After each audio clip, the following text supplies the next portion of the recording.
নমস্কার বন্ধুরা, আমার নতুন ব্লগে আপনাদের সবাইকে স্বাগত জানাই। আশা করছি সবাই ভালো আছেন, যে যেখানে আছেন। আমিও খুব ভালো আছি। ঝকঝকে একটা দিন আজকে, সকালবেলা উঠে এত ঝকঝকে রোদ্দুর দিকে মোটা ভালোই হয়ে গেছে। আর টুকুরের আজকে অঙ্ক পরীক্ষা, সেজন্য জাস্ট বেরোচ্ছি, তার আগ দিয়ে ব্লগটা শুরু করছি। তার আগে এত ছুটোছুটি চলে না যে ঠিক ব্লগ শুরু করবার মতো অবকাশ থাকে না। চলুন মেয়েকে সেন্টারে পৌঁছে দিই। অত সুন্দর রাস্তাটা আজকেই এই আর কি আমাদের শেষ দেখা, মানে এই যাত্রায়। তারপরে তো আরও জানি না, শিলিগুড়িতে থাকে যখন ওই দিক দিয়ে যাতায়াত করলে তো দেখাবোই, কিন্তু এই যে নিয়মিতভাবে দেখানো, এত নিজের দেখা, সত্যি কথা দেখানোর থেকে বড় কথা নিজে দেখা। দুধারে এত সুন্দর চা বাগান, মাঝখানে একেবারে কমলা হয়ে থাকা পলাশ ফুলের গাছগুলো মিস করবো সত্যি কথা। চলুন আপাতত পরীক্ষাটা শেষ হচ্ছে, এটা একটা মস্ত বড় ব্যাপার। যাওয়ার আগে একটুখানি পাল পেপার হাউসে দাঁড়ানো হলো, কারণ টুপুরের ট্রান্সপারেন্ট জিওমেট্রি বক্স নেই। যেগুলো আছে সেগুলো সেই পুরনো জ্যামিতি বক্স, যেগুলো ঘরে এতদিন ব্যবহার করেছে, কিন্তু পরীক্ষার জন্য এটি প্রয়োজন। আর এই যে পাল পেপার হাউস দেখছেন না, এই ভদ্রলোক আমার শ্বশুরমশাইয়ের থেকেও বড়, কিন্তু তিনি প্রত্যেক দিন সবার আগে এসে এই দোকানটা খোলেন। আমাদের এই কাকুকে খুব ভালো লাগে, খুবই ভদ্রলোক। দোকানটা আছে জন্যই ভদ্রলোক ভালো আছেন।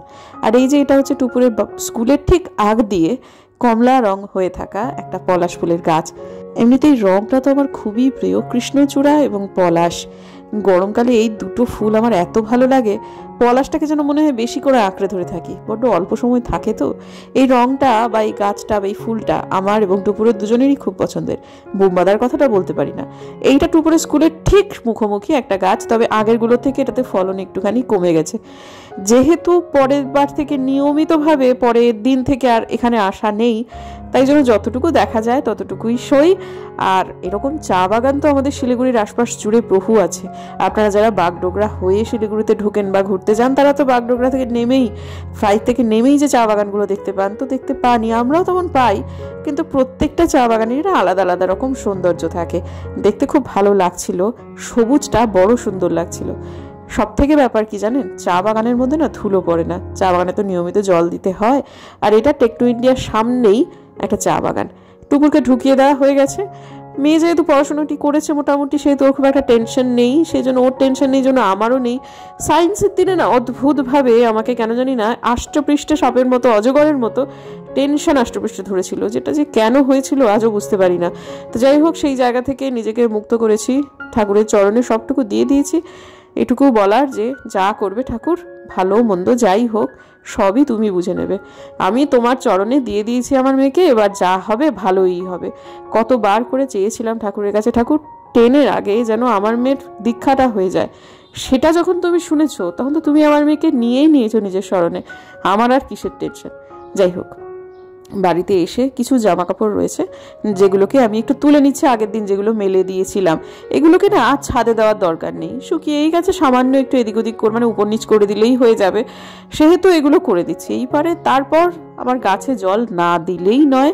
তবে তুলসীর গাছটাতে রোজ জল দেওয়া যাবে না, গোড়াটা একটু একটু মনে হচ্ছে গন্ডগোল হয়ে যেতে বসেছে।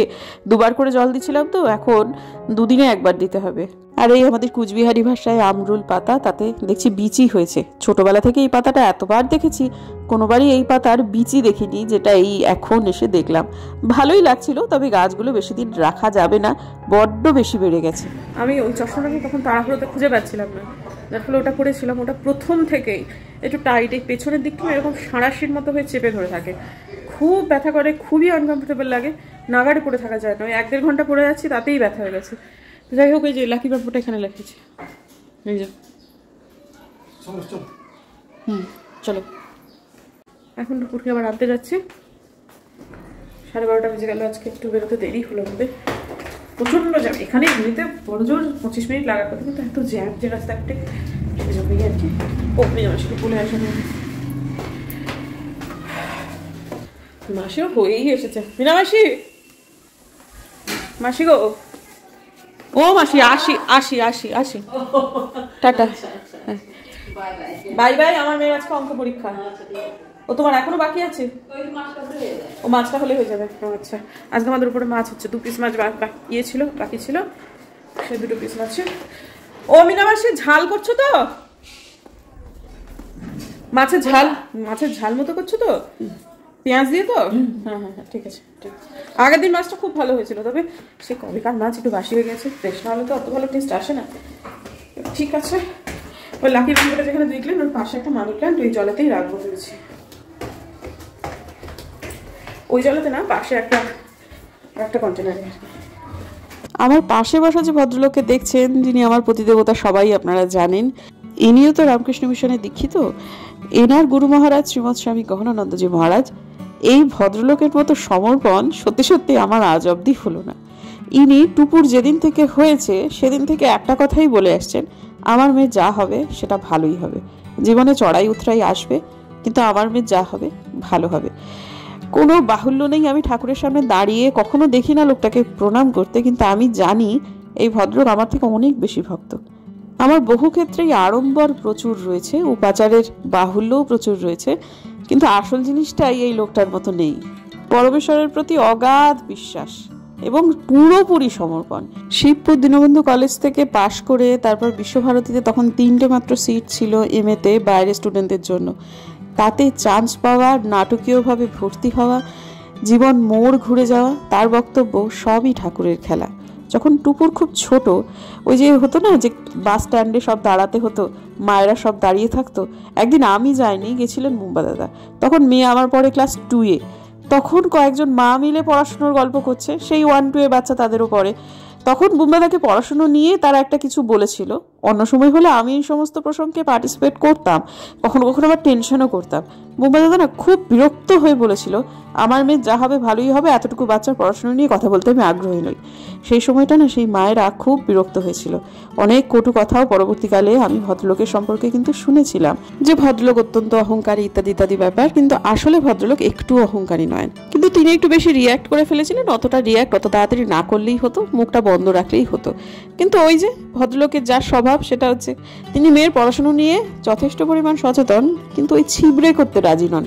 যাই হোক, যাতায়াতের পথে এই ভদ্রলোককে দেখলাম, এই যে ছেলেটিকে একটু মাথাটা খ্যাপাটে মনে হলো।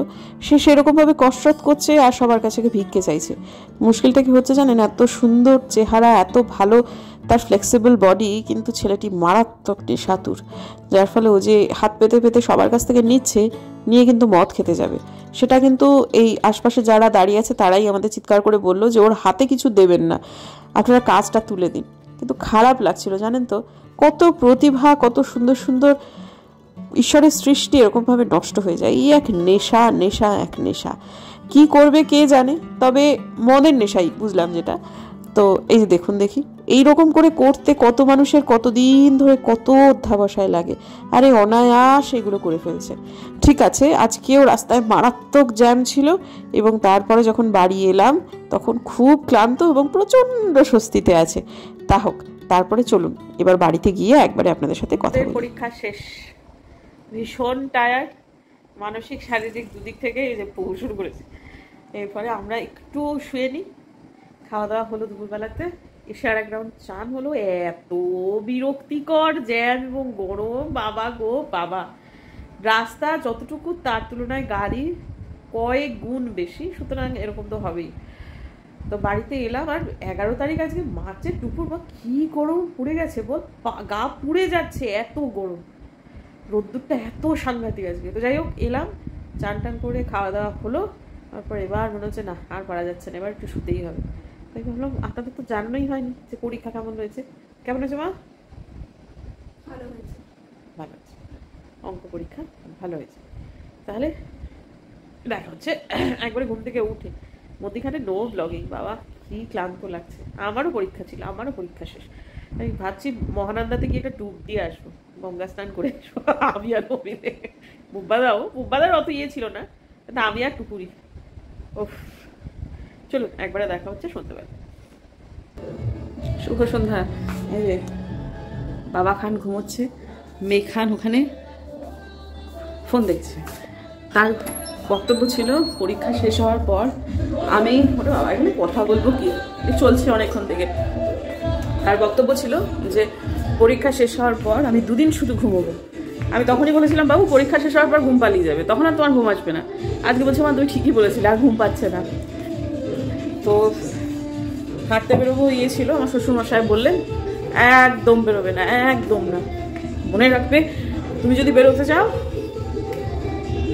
তাহলে আমি তোমার সব জুতোগুলো আলপনাকে বলছি ভিতরে ঢুকিয়ে রাখতে, দিয়ে তালা দিয়ে দিতে। কেন? তারপরে টিভিতে দেখালো বিশাল অশান্তি হচ্ছে শিলিগুড়িতে। আর একটু বন্ধ হোক, এটা কতক্ষণে বন্ধ হবে জানি না, অনেকক্ষণ থেকে চলছে। এখন খুব অসুবিধা হচ্ছে না, কিন্তু পরীক্ষা যখন চলছিল না, এটা প্রত্যেক দিনই তো হচ্ছিল, খুব অসুবিধা হচ্ছিল। ঠিক আছে, বন্ধ করে দিই, একটু বাদে কথা বলছি, যখন বন্ধ হবে তখন। গান বাজছে, অন্যান্য কোনো কিছু করা সম্ভব নয়, সেজন্য কি আর করবো, এই স্তূপ পাহাড়ের সামনে দাঁড়িয়ে পড়লাম। এবার এগুলোকে ঝটাপট ক্লিন করে নিই, তাতে গানটাও বন্ধ হয়ে যাবে আর আমারও কাজটাও গুটিয়ে যাবে।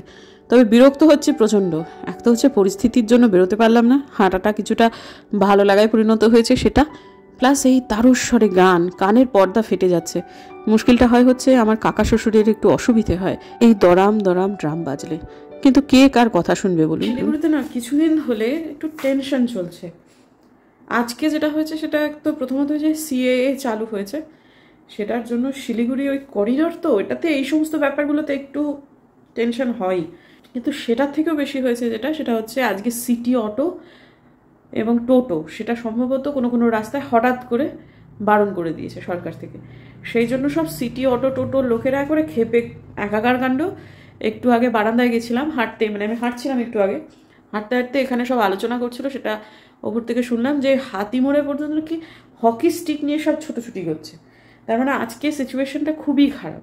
ভাগ্যিস আমি বেরোইনি, বেরোলে হয়তো আমার তেমন কিছু হতো না, কিন্তু একটা অযথা একটা টেনশনের মধ্যে পড়ে যেতাম, টেনশন পরিস্থিতির মধ্যে পড়ে যেতাম। কিন্তু ওই যে বেরোতে পারিনি, বড় বিরক্ত লাগছে। না হাঁটতে পারাটা খুবই বিরক্তিকর। এমন যেন পরিস্থিতিগুলো শহরগুলোর কিরকম যেন চেনা শহরগুলো বদলে যায়। দিনহাটা শহরের পরিস্থিতি, মানে দিনহাটা এইরকম কোনো দিন ছিল না, কোনো দিন না। রাজনৈতিক কেন, মানে সাম্প্রদায়িক যে অসুবিধাটা এখন তৈরি হয়েছে, মানে আমি দিনহাটাতে তো জন্মেছি, বড় হয়েছি, চেনা দিনহাটা কেমন যেন একটা অচেনা হয়ে গেছে। এখন তো সব ওই খুব উত্তেজনাময় কিছু শহরের সঙ্গে দিনহাটাকে এক আসনে বসানো হয়, অথচ এটা যে কি ভালো একটা শহর ছিল, আমি তো নিজে ছোটবেলা সেখান থেকে বড় হয়ে বলতেই পারি। শিলিগুড়িও না কেন যেন চেঞ্জ হয়ে যাচ্ছে, ঠিক দিনহাটার মতো। আমাকে আলিদা বলছে যে, আমি ওই হাঁটার প্রসঙ্গে বললাম যে আমি ওই জায়গা দিয়ে রবিবার দিন ফাঁকায় ফাঁকায় হেঁটে হেঁটে এসেছি, তখন বলছে করেছো কি? পরশু দিন কি তার আগের দিন ওই জালান মেডিকেল, মানে যেখানটা আমি দেখবেন আগের দিনের ব্লগেতে দেখেছি শিলিগুড়ি হাসপাতাল, আমি পেছনটা দিয়ে গেছি, সামনেটাতে দিনের বেলাতে 10:30 11টার সময় একটা মার্ডার হয়ে গেছে চোখের সামনে সবার। সেটা অবশ্য রাজনৈতিক কারণে না, পারিবারিক কোনো একটা বিবাদের কারণে। কিন্তু মানুষ এখন এতটাই উগ্র হয়ে গেছে যে এই ধরনের কাজ করছে প্রকাশ্যে জনমনীষের সামনে, এতটুকুও বাঁচছে না। সে তার স্ত্রীকে আঘাত করতে, মানে তার স্ত্রী আর তার শাশুড়ি মা, তারা বোধহয় কিছু একটা ব্যাপার ওখানে যাচ্ছিল, কিছু একটা, মানে অত ডিটেলে জানি না। সে প্রথমে স্ত্রীকে টার্গেট করেছে, অল্প বয়সী, সে মেয়েটা কোনো রকমে পালানোর চেষ্টা করেছে, কিন্তু ঘাড়ে ফাড়ে কোপ পড়েছে। কিন্তু শাশুড়ি মার একটু হেভি চেহারা, তিনি দৌড়ে পালাতে পারেননি, একদম নামিয়ে দিয়েছে ওখানে, এবং সেখানে এসে দাঁড়িয়েছিল। স্ত্রী সে অত্যন্ত গুরুতর অবস্থায় এখন কোনো একটা হাসপাতালে ভর্তি, মানে জমে মানুষের অবস্থা, বাঁচতেও পারে নাও পারে, এরকম পরিস্থিতি। বলুন দেখি কিরকম লাগে এগুলো শুনলে। যে টাইমটা এটা ঘটেছে সেই সময়টায় ওইটা কোর্টমোড় এরিয়া, প্রচুর ভিড়, প্রচুর লোক। শুধু এগুলো কেন, এই যে প্রত্যেক দিন যে এই যে উল্লাস, এদিকে বৃদ্ধ মানুষ আছেন কিনা, হার্টের পেশেন্ট আছে কিনা, পরীক্ষার্থী আছে কিনা, কিচ্ছুতে কিছু যায় আসে না। আমাদের এই সমস্ত গানে উল্লাস আমরা করবই করব। কই এই পরিস্থিতি তো আগে ছিল না।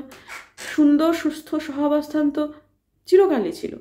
তো এরা এইরকম লেভেলের করলে একদিন না একদিন মানুষ তো খেপবেই, তাই না? তখন ব্যাপারটা অন্যদিকে অনেকভাবে লোকে নিয়ে নেবে। আরে যে সমস্ত মানুষেরা এখানে রয়েছেন তারা তো প্রজন্মের পর প্রজন্ম ধরে রয়েছে, মানে আমি কিছু মানে অন্য কমিউনিটির মানুষের কথা বলছি, তাদের তো বাপ পিতামহ সবাই এখানে বড় হয়েছে, ওই তাদের মধ্যে তো এরকম ছিল না। হঠাৎ করে এটা কি হচ্ছে? আর কিছু বাঙালি মানুষ, কিছু বিহারি মানুষ, কিছু নেপালি মানুষ অনেক জেনারেশন ধরে এখানে আছে। এইরকম অসভ্যতামি এর আগে কখনো হয়নি। কিন্তু এই যে যেটা নাগাড়ে মাসখানেক দেড়েক ধরে চলছে, বলছি না কেমন যেন বদলে যাচ্ছে, জানেন তো, সব কিছু কেমন যেন বদলে যাচ্ছে। তাহলে হকি স্টিক নিয়ে হাতি পরে দৌড়োদৌড়ি, কোটমোড়, হাতিমোড়, রবীন্দ্রনগর, এসবে দৌড়োদৌড়ি, এটা কখনো শিলিগুড়িতে এই 17 বছর আমি দেখেছি, শুনেছি? আমি কেন, আমার শ্বশুরমশাই শোনেননি, তার 50 বছর হয়ে গেল শিলিগুড়িতে আসা, কে জানে ভাই। আগে সব খাওয়া দাওয়া হয়ে গেছে, ডিনার দিয়ে দিয়েছিলাম, এবারে বাসন কাটা একটু মেজে নিই। খুব একটা বাসন আজকে নেই, কিন্তু তাও আজকে এতক্ষণ পরে মেয়ের আমার একটু ঘুমের ভাব এসেছে, একটু ঘুমোচ্ছে, ঘুমোবে, সেই জন্য আজকে তার একটু স্পেশাল দিতেই হলো, আগে একটু খাইয়ে দেওয়া হলো। প্রত্যেক দিনই সে এখন পরীক্ষার সময়টাতে তো এরকমই আর কি পড়েছে, এখনও তাই। তো ঠিক আছে, চলুন বাসন কটা মেজে নিই, সামান্যই আছে, 5 মিনিট লাগবে, তারপর আসছি।